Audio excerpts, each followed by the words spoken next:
ખ્રિસ્ત ઈસુમાં વાલા ભાઈ બહેનો, હું આશા રાખું છું કે તમે બધા ક્ષેમ કુશળ છો અને પરમેશ્વર પ્રત્યેના પ્રેમ અને વિશ્વાસમાં વૃદ્ધિ પામી રહ્યા છો.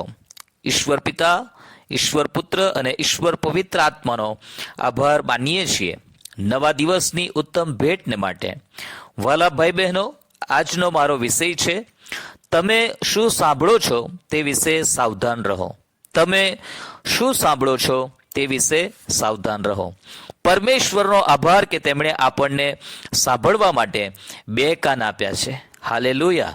પરમેશ્વરે આપણને બે કાન એટલા માટે નથી આપ્યા કે આપણે એક કાનેથી સાંભળીએ અને બીજા કાનેથી કાઢી નાખીએ, જેમ જગતમાં કહેવત છે તેમ, પણ પરમેશ્વરે આપણને બે કાન અને એક જીભ આપી છે કે આપણે ઓછું બોલીએ અને વધુ સાંભળીએ. યાકોબ તેના પત્રમાં લખે છે કે વાલાઓ, આપણે બોલવામાં ધીમા અને સાંભળવામાં ચપળ થઈએ. યાકોબનો પત્ર 1 અધ્યાય 19મી કલમ. આજનું વચન માર્કની લખેલી સુવાર્તા તેનો 4 અધ્યાય 24મી કલમમાંથી લેવામાં આવ્યું છે, જ્યાં પ્રભુ ઈસુ લોકોને ચેતવે છે અને કહે છે કે તમે શું સાંભળો છો તે વિશે સાવધાન રહો.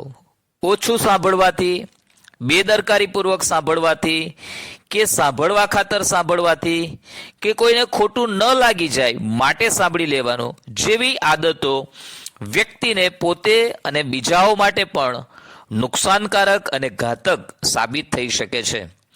માટે જ પ્રભુ ઈસુ આજના વચન દ્વારા આપણને ચેતવણી આપી રહ્યા છે, ચેતવી રહ્યા છે કે તમે શું સાંભળો છો તે વિશે સાવધાન રહો. સાંભળવા વિશે બાઇબલ આપણને ઘણું બધું શીખવે છે. સૌ પ્રથમ તો આદમ અને હવાની વાત કરીએ તો હવાએ શૈતાનની વાત સાંભળી.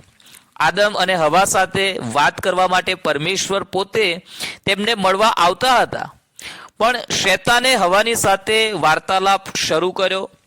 હવાને શૈતાનની વાતો સાંભળવાની મજા આવી હશે, કેમ કે શૈતાન તેમને ઈશ્વર સમાન બનવાની લોભામણી ઓફર્સ આપી રહ્યો હતો.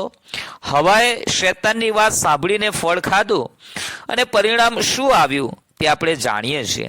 જ્યારે પણ કોઈ લોભામણી વાતો કરે ત્યારે તરત તેમની વાતોની જાળમાં સપડાશો નહીં. થોડો વિચાર કરો. આજે ઘણા લોકો પોતાની લોભામણી અને મીઠી મીઠી વાતોથી બીજાઓને, ખાસ કરીને જુવાન છોકરા છોકરીઓ પાપમાં પડી રહ્યા છે. આપણે શૈતાનની ચાલાકીઓ સમજવાની જરૂર છે. શૈતાનનો ઉદ્દેશ હવાનું ભલું કરવાનો નહીં, પણ તેમને બરબાદ કરવાનો અને ઈશ્વર સાથેનો તેમનો સંબંધ તોડી નાખવાનો હતો. આપણે પરમેશ્વરનો અવાજ સાંભળીએ, આપણા મા બાપનું સાંભળીએ, આપણા વડીલો અને આત્મિક આગેવાનોનું સાંભળીએ તો આપણું હિત થશે. આપણે શૈતાનના ફાંદામાં સપડાઈશું નહીં. નીતિવચનો તેનો 18મો અધ્યાય 8મી કલમમાં લખ્યું છે, કાન ભંભેરનારના શબ્દો સ્વાદિષ્ટ કોળિયા જેવા છે અને તે પેટના અભ્યંતરમાં ઉતરી જાય છે. જ્યારે કોઈ વ્યક્તિ આપણી પાસે આવીને બીજાની નિંદાઓ કરે કે બીજાઓના ઘરની વાતો આપણને કરે ત્યારે કદાચ આપણને સાંભળવાનું ગમે, આપણે તેનો આનંદ ઉઠાવીએ. અને ઘણીવાર જો કોઈએ આપણા વિરુદ્ધની વાત કરી હોય અને કોઈ આવીને આપણને તે જણાવે ત્યારે આપણે અંદર ક્રોધની ભાવના કે બદલો લેવાની આગ ભડકી ઉઠે. ઘણીવાર લોકો સારા સંબંધો તોડવા માટે પણ કાન ભંભેરણી કરતા હોય છે. માટે જ આ વચનમાં લખ્યું છે કે કાન ભંભેરનારના શબ્દો સ્વાદિષ્ટ કોળિયા જેવા છે, પણ પાછળથી તે આપણા વ્યક્તિત્વને અને આપણા સંબંધોને પુષ્કળ નુકસાન પહોંચાડી શકે છે. આપણા સંબંધોમાં દરાર આવી શકે છે. માનસિક રીતે પણ આપણે અસ્વસ્થ થઈ શકીએ છીએ.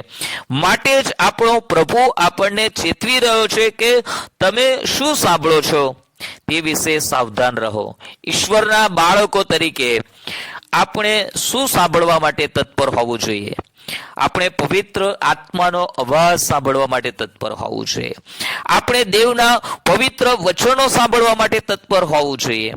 આપણે એવા લોકોની સાથે આપણી ઉઠક બેઠક રાખીએ જો ઈશ્વરના વચનના જ્ઞાનથી ભરપૂર હોય અને તેમના મુખેથી પરમેશ્વરના વચનની વાતો થતી હોય.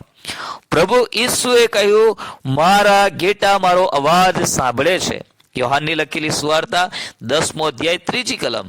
નીતિ વચનો 8મો અધ્યાય 8મી કલમ કહે છે, મારા મુખના શબ્દો નેક છે, તેઓમાં વાંકું કે વિપરીત કંઈ નથી. જો આપણે પૃથ્વી પર ઈશ્વરનું સાંભળીશું તો સ્વર્ગમાં આપણું પણ સાંભળવામાં આવશે. પણ જો પૃથ્વી ઉપર આપણે ઈશ્વરનું નહીં સાંભળીએ તો નર્કમાંથી આપણે પોકારીશું પણ આપણું સાંભળવામાં નહીં આવે. જેમ ધનવાન માણસ નર્કમાંથી પોકારે છે, વિનંતી કરે છે, પણ તેનું સાંભળવામાં આવતું નથી. વાલાઓ, પરમેશ્વરનો આભાર માનીએ છીએ કે આપણા પ્રભુ ઈસુ ખ્રિસ્તે આપણને ચેતવ્યા છે કે તમે શું સાંભળો છો તે વિશે સાવધાન રહો. તમે શું સાંભળો છો અને કોનું સાંભળો છો એ ખૂબ જ મહત્વનું છે. અને એવી દરેક બાબતો જે તમારા વ્યક્તિત્વને, તમારા સંબંધોને નુકસાન પહોંચાડી શકે છે, તમારા આત્મિક જીવનને નુકસાન પહોંચાડી શકે છે, એવી બધી બાબતો સાંભળવાથી તમારી જાતને દૂર રાખો. એવી બધી બાબતો સાંભળવામાં તમારો મૂલ્યવાન સમય એ બરબાદ કરશો નહીં, બગાડશો નહીં. એવી વાતો સાંભળો જેથી તમારો વિશ્વાસ વધે. એવી વાતો સાંભળો જેથી તમે પ્રભુના પ્રેમમાં અને પ્રભુના વિશ્વાસમાં વૃદ્ધિ પામી શકો. તો પ્રભુ આ બાબતો સમજવાને માટે તમને કૃપા પૂરી પાડો. આવો પ્રાર્થના કરીએ. સર્વશક્તિમાન અમારા પ્રભુ, અમે તમારી સ્તુતિ કરીએ છીએ. અમે આભાર માનીએ છીએ કેમ કે અમારા પ્રભુ ઈસુ ખ્રિસ્તે અમને અનેક બાબતો વિશે ચેતવ્યા છે.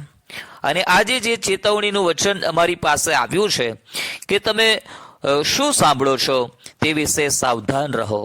હા પ્રભુ, ઘણી બધી વખત માણસો તરીકે એવી બધી વાતો સાંભળવાની, બોલવાની અમને ગમે જે તમારા વચનની વિરુદ્ધમાં હોય. આજે હું પ્રાર્થના કરું છું, પરમેશ્વર પિતા તમે સહાય અને મદદ કરો. પ્રભુ, એવી દરેક આદતોમાંથી છુટકારો આપો એવી મારી પ્રાર્થના છે. પ્રભુ, આ વચન જેટલા પણ ભાઈ બહેનો સાંભળે છે તેમના જીવનમાં તમે કાર્ય કરો. યસ પ્રભુ, અમે પ્રાર્થના કરીએ છીએ તેઓ કાન ભંભેરનારના શબ્દો નહીં, શૈતાનનો અવાજ નહીં, શૈતાનના શબ્દો નહીં, કોઈની ખોટી બાબતો નહીં, પણ તેઓ તમારા વચનો સાંભળનારા બાળકો બને. તેઓ પવિત્ર આત્માનો અવાજ સાંભળનારા લોકો બને. તેઓ પોતાના મા બાપનું સાંભળનારા બને.